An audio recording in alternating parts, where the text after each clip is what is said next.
You're not stuck. If you made just a 1% improvement in any of these areas, then you move forward. I think people have super high ambition in the beginning of the year, and then they beat themselves up. And you have to trust divine timing. Sometimes things take 1 year, sometimes things take 10, sometimes things take 20. But if it's something that is really in your heart, as long as you keep taking action, there is no such thing as failure. You either win or you learn.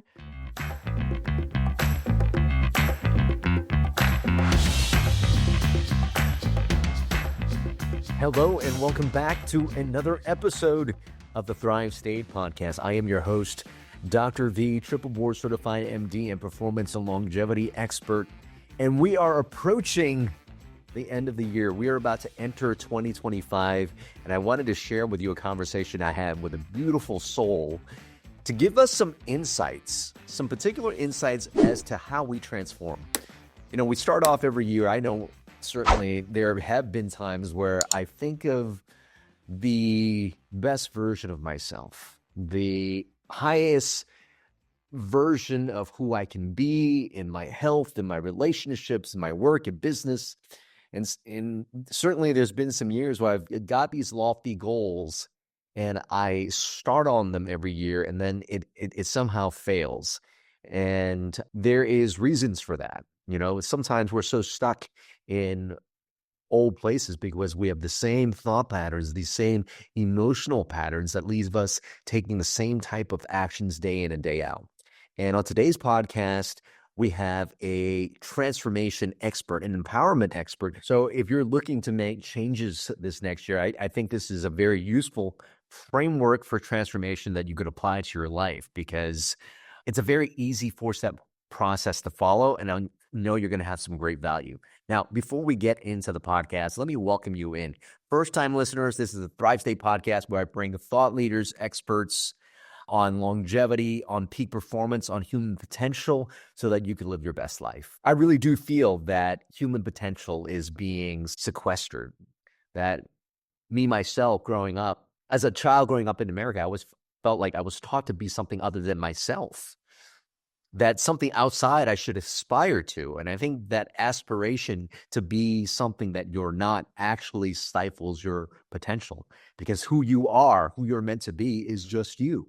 Your experiences, your challenges, everything that you've gone through, your unique vibratory frequency of, you know, how you entered the planet. There is this uniqueness of you, your experiences, and how you express yourself out in the world is super unique. And I really think that is the path of longevity of human potential. And I think anything that makes us not us causes dis-ease in our body. And so if you want to dive into that more, you could certainly pick up my book, Thrive State, at thrivestatebook.com.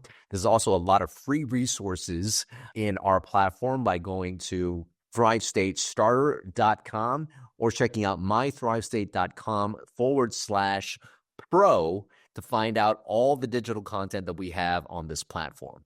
Now, on to today's session. I have the honor of interviewing someone who has really been a true voice in the empowerment of individuals, primarily women, but I do believe that her insights today will be helpful for anyone to want to take their life to the next level. Today, she shares with us the 4 A's of transformation and also reveals to us 7 pillars of life to truly have a life that's abundant, truly have a life that is filled with joy, filled with health, and filled with all the things that you could ever dream of wanting life to be. She has spoken in stages all around the world. You've seen her on multiple TV platforms, and you could just see the true essence of her beauty, of her heart in wanting to serve. And actually, at the end of this year, she's got some pretty awesome events that you could attend for free to take your life to the next level. So dive in if you want to learn about how to accelerate your life to the next level in 2025. Learn the 4 A's of transformation and the 7 pillars of abundance on today's conversation with Rebecca Whitman. Rebecca Whitman, welcome to the Thrive State Podcast. Thank you, Dr. Vuu. It's so great to be here. I am super thrilled for this opportunity. We had a chance to meet in life, real life, and I had the pleasure of being on your podcast, and I can't wait for you to share your wisdom to the audience we have on this side as well. You absolutely crushed my podcast, and I am a huge fan of your book. I've read it cover to cover, and if any of your listeners have not read it, read the book, Thrive State. It's incredible. Yeah. Now, before we begin, there is a little game that I play called the 5 to Thrive, 5 questions to kind of get to know you, potentially outside of your professional life, and then certainly some of the things we could potentially pull from in this interview. So my question to you, Rebecca Whitman, are you ready to play the 5 to Thrive? I am always ready to play. Question number 1 is, what is a childhood dream that keeps replaying in your life even now? When I was 3, I said I wanted to be Ginger on Gilligan's Island because she was a movie star. And I am still in Los Angeles. I still get offer parts every now and again. And that is something that I had to do. I had to come to LA and go for that childhood dream. And it's been a very interesting and fun journey doing that. I like to say it sculpted my soul because there was a lot of rejection, but I'm so glad I did it. Beautiful. Can't wait to dive more into that because it's a part of my story as well. Question number 2 is, what one book, phrase, or concept entered your life and completely changed your whole perspective on life itself? I would say it's what Wayne Dyer said, change your story, change your life. As I had such a victim narrative going on, and it was poor me and the little mini violin. And I'm not diminishing my own pain because I did have childhood drama, but I didn't know that if I started telling a different story, my life would realign in a more positive way. So that sentence, change your story, changed my life, really caused a lot of huge quantum leaps for me. Oh, beautiful. And we could even dive into more of the epigenetics and biology of how doing that shifts our biology. So that'd be really neat. Question number 3 is, we bring thought leaders and experts onto the podcast. And so many times people think these people have life all together, but I certainly know that in my path, I do not. What is one challenge that you would say that you might be going through even as we speak? Wow, a challenge that I'm going through right now, even as we speak, is I am looking at buying another property. I have several, and I just got turned down for a loan. My debt to income ratio was not in the right proportion for whatever 5th property, whatever it is that I'm on. And yeah, so I'm working on getting that. I have to bring in my husband, Ben. He's in the process to get approved now, but I had to get rejected for a loan. Oh, all right. Real life problems. Question number 4 is, the new year is approaching us very quickly. I know you got lots of programs coming up that we'd love to let our listeners know about, but what is one thing you are calling in this new year?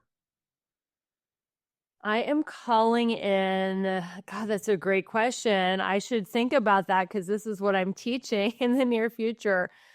I think I want to call in being bolder. And people will say, if they look at my social media, you're already bold, you're already so visible. But I think one of my lifelong lessons is not to care what people think of me. And that's another sentence that changed my life. What other people think about me is none of my business. And I have at times dimmed my light to make other people feel comfortable because I'm a natural people pleaser. So just to be bolder, brighter, weirder, even more authentic and more in my power this year. Beautiful. Last question for you is, what is one way you call in love for yourself on a day that might be stressful, busy, where your mind's taking you to places? Do you have a practical practice or a go-to technique that drops you into love? Yes, it is called God spelled backwards, DOG. And I am a huge dog person. And whenever I feel disconnected to the love in the world and my source energy, I will cuddle with my dog and feel that unconditional love and just communicate with a being that is so pure and so in the moment and doesn't have any like huge goals and dreams other than to love or be loved. And that taps me right back into love. So good. And such a reminder of the beautiful presence that is our dogs. I seriously think they are brought here on a planet to remind us that we are love and that we can be from a place of love in any moment in life. So thank you for sharing that. You are a thought leader, international speaker, and I know for myself, I speak on health now, but I only speak on health now only because I've had issues of health that I had to go through in my own life. As you're teaching abundance to primarily an audience of women, but I think so many people will resonate from this. What was the story that, or what was the path that you had to go through to recognize that what you were potentially chasing at a time in your life brought you burnout and potentially things that were not abundant in your life?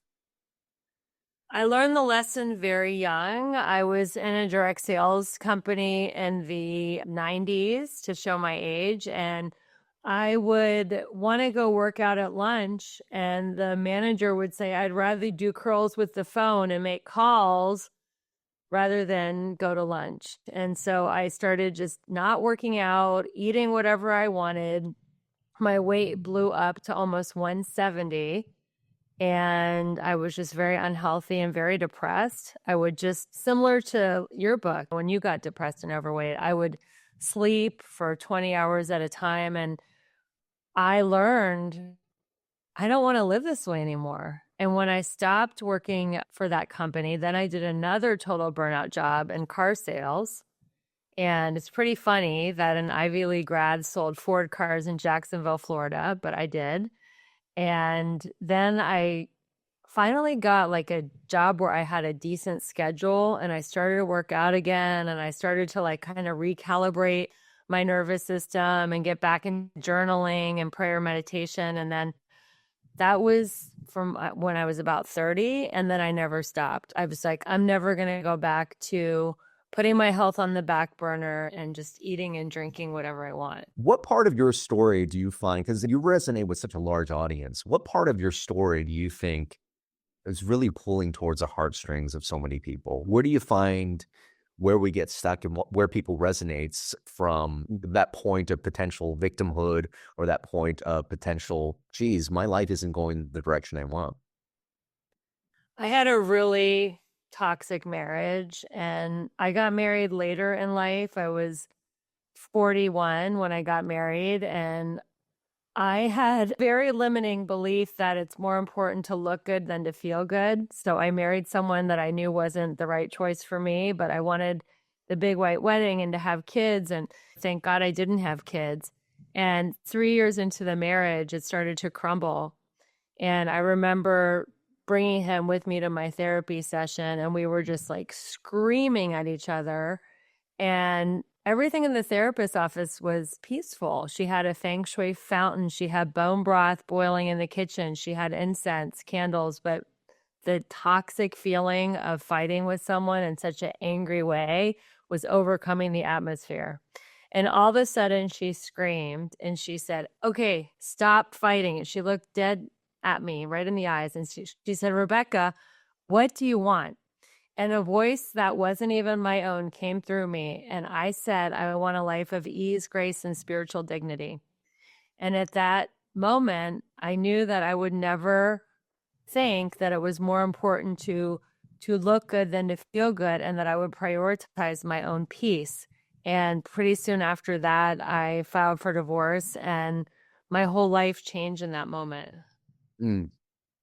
And I think that story rings very familiar to so many people. And for you, could you look back in your own life and ask yourself, potentially, what were some of, I don't know, the childhood pings or the memories that you think allowed you to get to the point where you were constantly choosing something else other than you? I think just growing up like in an upper middle class Jewish house, my dad was a total overachiever. He graduated high school at 16, college at 18, medical school at 20. He had to wait a year to practice because you have to be 21. And I wanted to be like him. I didn't want to be like my mom. She was a housewife. In my opinion, as a young kid, she was boring. So I thought the path to success was achievement, and it was just running so hard and being number one, and your achievements would make you invincible to feeling any kind of emotional pain. So I made that my paradigm. And then once I hit that bottom in adulthood, I realized that I had to reframe my definition of success. And now I believe that success is the joy and the peace in my life, not the accolades or the stuff. And I'm running for stuff. I'm my big goals, and I still can definitely switch into that paradigm. It is a daily practice to remind myself, hey, we're only on this planet once. It's one day at a time. We're not promised tomorrow.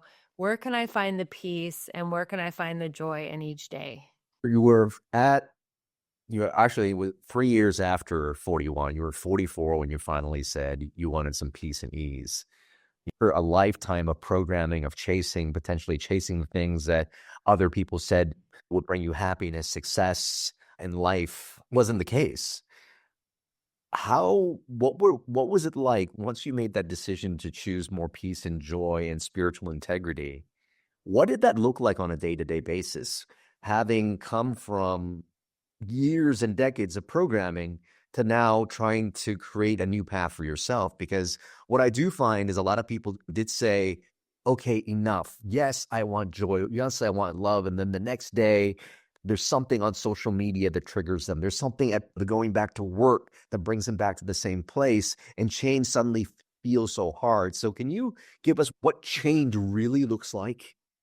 How does somebody start to integrate this new decision that they have for their life in the face of familiar things that potentially trigger those old programs and thoughts? I like to talk about the 4 A's of transformation because we have neural pathways in our brain. You know this better than anyone. You're a doctor. And we have those old programs. So if we see a post of, let's say, someone on social media standing in front of a mansion or a private jet or a Ferrari, it's normal for our first thought to be like, oh, wow, that person really figured it out. I'm never going to have that. I'm wasting my time here on planet Earth because I'm never going to have that private jet or that mansion. And that is an old program. So the first A of transformation is awareness. Oh, okay. I am thinking an old paradigm. I have a limiting belief around what success is that's making me feel bad about myself. The second A of transformation is acceptance, not to judge it, not to say, oh, I've been listening to all the shows and the podcasts, and why am I still so negative? Why do I still have these limiting beliefs? I should be more positive. I should have a higher vibration. Don't should on yourself. Just accept it. Okay. This is my old story about I'm never going to amount to anything. The third A is action. What action can I take that is positive and loving, that affirms that I am exactly where I'm supposed to be? Maybe it is, doing some yoga, giving yourself a hug, having a cup of tea, calling somebody who really loves you. What action can you take? Maybe it is like writing an inventory of how far I've come. Wow, like I have come so far on my journey. Maybe I don't have what's in the Instagram picture, but look at what I have. I have a college degree. I have a car, whatever. Happiness is not getting what you want. It's wanting what you have. So look at what you do have. And then the fourth A is affirmation. And that is one of my zone of geniuses is helping people come up with a customized affirmation or mantra that is the exact opposite of their limiting belief. So if their limiting belief is, I'll never amount to anything, a great affirmation would be, I am enjoying abundance and success, or I am exactly where I'm supposed to be, or everything's going to work out for me even better than I can imagine. So that is a good way to reroute yourself when you get triggered by things. And it happens to me. I get triggered all the time. Like, I'm not a spiritual avatar. I'm very human, and I still am working through a lot of my old narratives and limiting beliefs every single day. I just have an awareness around it. I hope you're enjoying the podcast so far. If you are, I just wanted to let you know, join our community. There's so many free resources and a great community of people that desire health, happiness, human potential, to have more in their life, more health, more energy. And when you have those two things together, you could create more happiness, more abundance, whether it be financial, romantic, all these things in your life. And if you're just starting out, you don't know where to go, just sign up for thrivestatestarter.com, because in there you're going to get a bundle of information that includes a longevity ebook, a longevity and performance resource guide, lecture notes that come from my keynotes at Google, at Fortune 500 companies, all the insights in that keynote in lecture slide form given to you. And then finally, breathwork. I share 3 powerful breathwork exercises to access calm, which really gives you clarity and peace during the day, to access energy if you need to wake up and really motivate yourself, and finally a breathwork routine that you could do every single morning so that you could be very intentional with how you create that day. You could find all this stuff delivered free to your inbox at thrivestatestarter.com. And our community is growing. If you want to be a part of a community of people that desire the Thrive State, that are really in Thrive State themselves, and help other people along with that, you could be a part of the community. You can get group coaching from me. We do breathwork sessions, meditation sessions, and you also get to drop in and participate in podcasts in the future. You could find more about the community at mythrivestate.com. That's mythrivestate.com. So check out those resources. You're not going to be disappointed, and please enjoy the remainder of this podcast. That's beautiful. It definitely starts with awareness. Now, when you're talking about these affirmations, I find them to be very powerful, but in the people that I've come across, they are only as powerful as if you really start to feel and believe the affirmations. Have you found that people who just say the affirmations on their own don't get the same type of results? They can't be so far-fetched that your subconscious believe them. So you could be listening to this podcast any time of the year, but right now it's November. So if you say, I'm going to make $1 million before the end of the year, and you're not even close, so your subconscious is going to be like, this is stupid. This is a waste of time. Why are you even doing affirmations? You're saying them, but your subconscious is, no, not going to happen. So it's good to have an affirmation that is general, that is attainable in an area where you feel stuck. So let's say that you feel stuck in your eating habits and you're addicted to having a Big Mac every day, right? So maybe your affirmation would be, I enjoy making healthy choices today. Not, I'm going to get shredded and enter a bodybuilder competition or anything like that, or drop 20 pounds. Just, I enjoy making healthy choices today. Something that's general that your subconscious can be like, okay, I can do this. I think that's so key, particularly as people are starting out, because it's like these little tiny type of tweaks that they can actually, like you said, allow your subconscious to accept so that you can start making those changes in your body. Now, I like the fact that you are very 360 in your approach to abundance. In my book, Thrive State, I talk about pillars that if you don't work on in a holistic fashion, you tend to burn out still. What are the things that people should be aware of as they start thinking about abundance, when they start thinking about their best selves, to have and to keep in mind when they're redesigning their new life as this new year approaches? What are the major pillars people should be looking for to have this holistic wellness in their life? The 7 pillars of abundance, and in my opinion, they're in order of importance. The first one is spirituality. I believe having a connection to the divine, something that is running the show other than yourself, because running everything yourself creates a lot of pressure.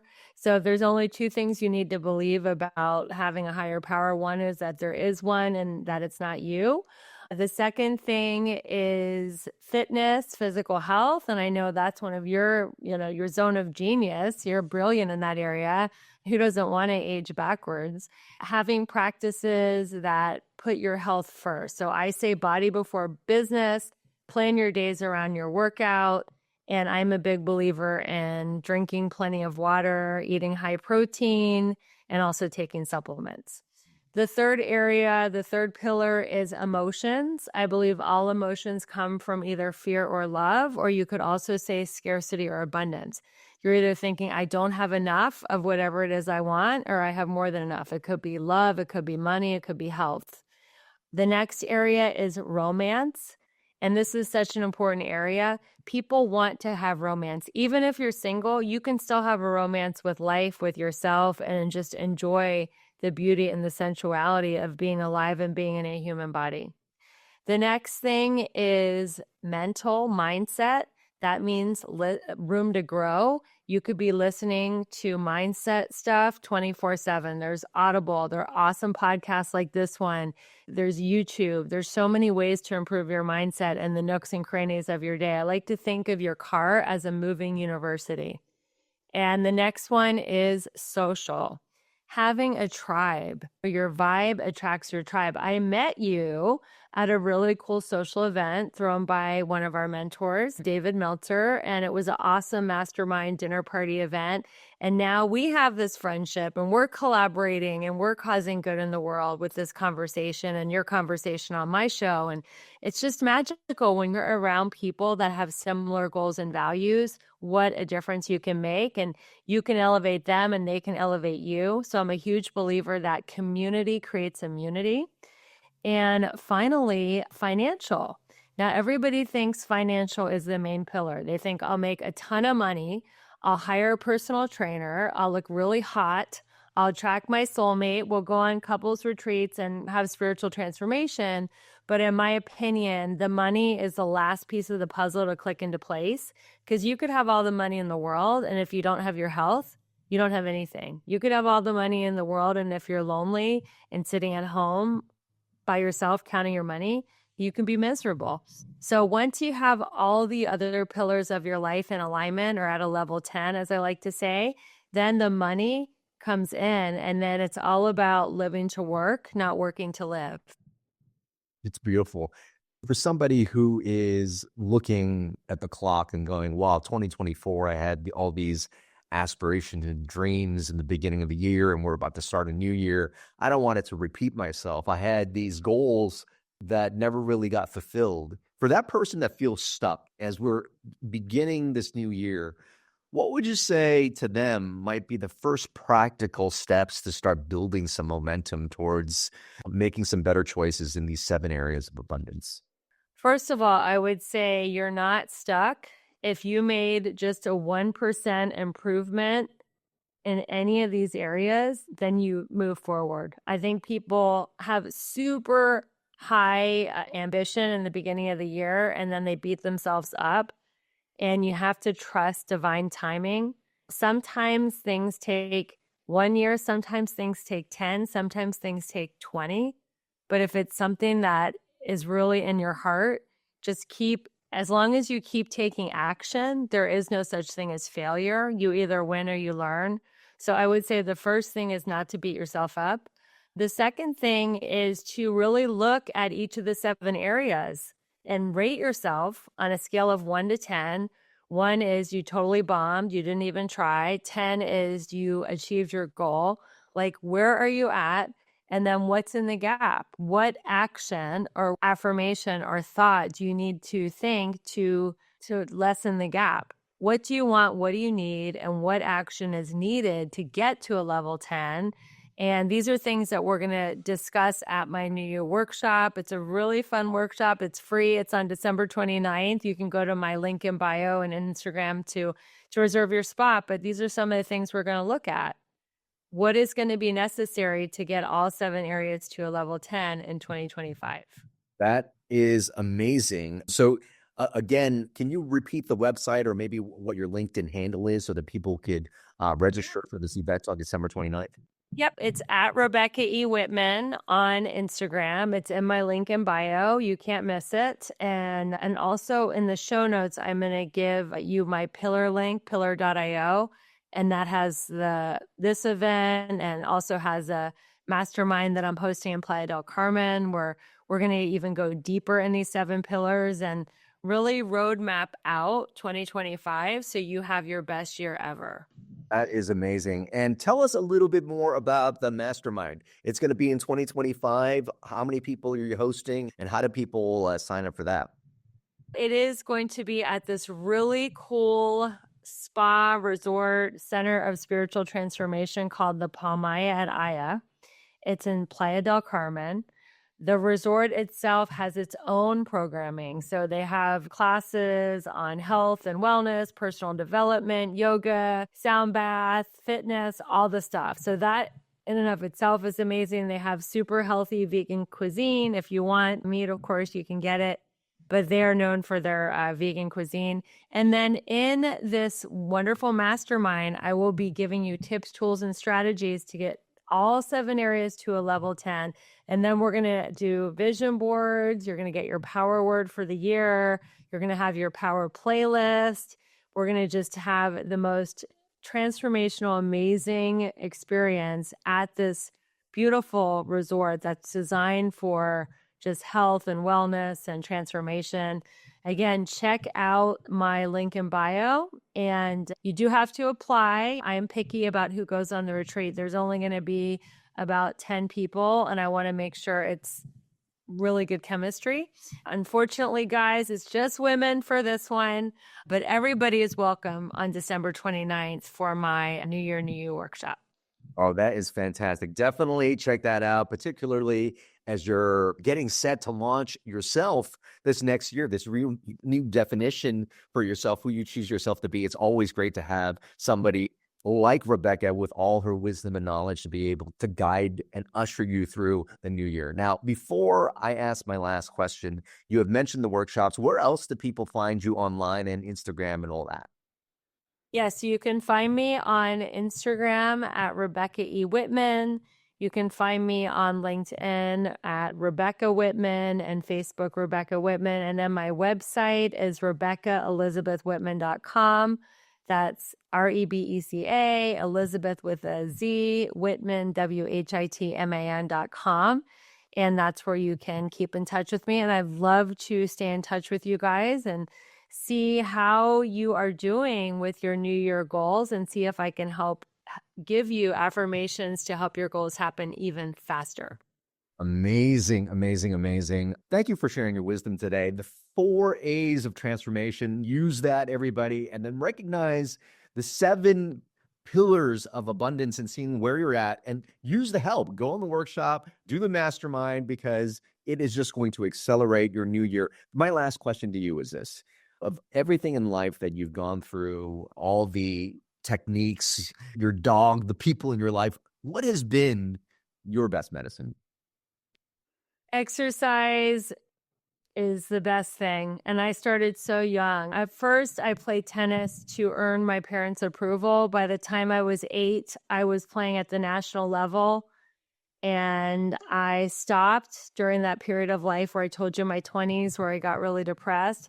And then when I rediscovered it in my 30s, no matter what has happened in my life, the death of my father, losing soulmate dogs, making money, spending money, losing money, moving, heartbreaks, divorce, like whatever is going on, exercise has been a non-negotiable. And I can say now I am in the best shape of my life at 53 than I have been since I was 18 and played college tennis. And it's such a passion of mine because you can keep improving, and just the feel-good hormones, the endorphins, the serotonin, the dopamine. It's amazing. So I love exercise, and I don't do anything crazy anymore. I do strength training 3 days a week.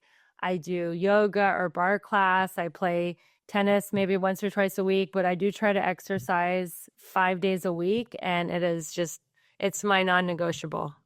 That's beautiful. Exercise is a way for us to change our state. When we change our state, we change all the thoughts and the feelings that we have. It gives us access to new ways of thinking and being. And probably if we could put it in a pill, it'd be the most effective anti-aging pill there is exercise. So thank you for sharing that with us.